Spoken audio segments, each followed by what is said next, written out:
Today we're going to talk about some different points in regression lines. So right here we have a scatter plot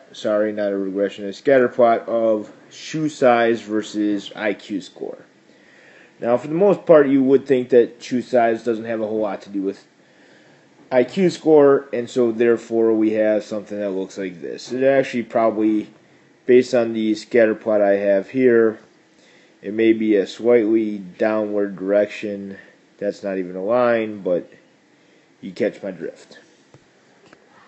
So taking a look at this, maybe the R is equal to negative 0.2. Maybe it's even a little bit lower. Maybe it's negative 0.3. I don't know. But taking a look at this, we have a regression that has a very small r. Now let's say that Neil deGrasse Tyson walks in. In case you're not sure who he is, he's the famous scientist who did Cosmos recently. And he walks in the room and he has a normal size shoe, but he's smart. And so we're going to put him up here, and we're just going to call him a genius. Now, in this particular scenario, my genius here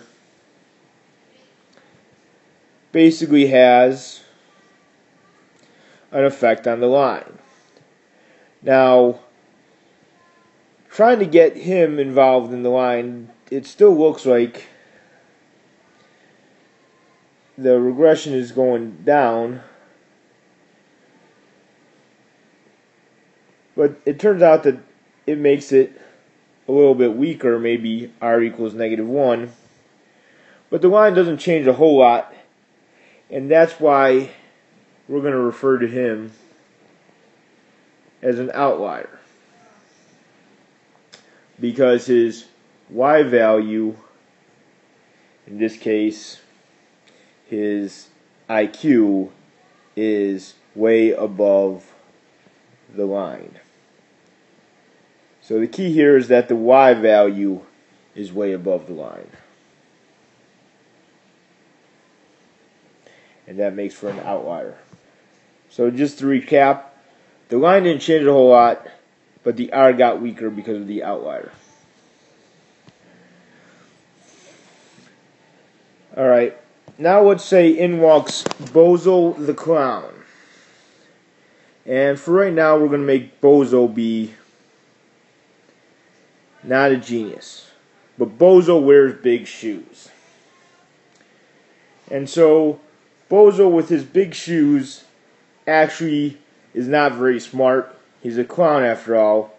And we all know, well, we don't know, but he actually may have been a very smart clown.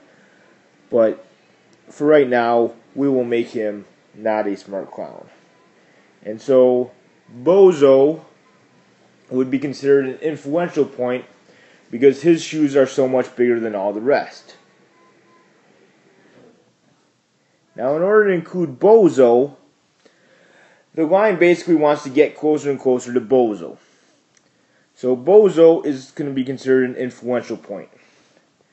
R actually gets stronger. We'll call this negative 0.5 now, which is actually stronger than what we had before, to include the influential point of Bozo the Clown. Influential points will make the line shift dramatically. In this case, what happened? The slope basically became more negative, and the y-intercept increased.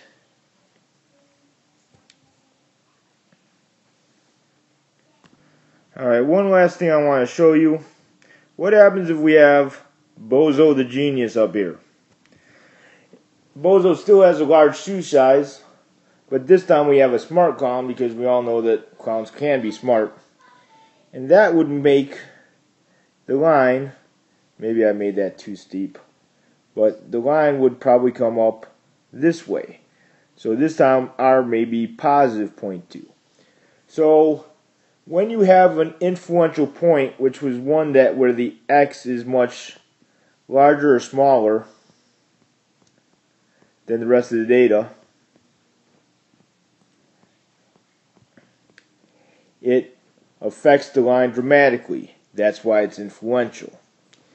In this case, it changed it from a negative to a positive because R and lines of best fit are not resistant to outliers.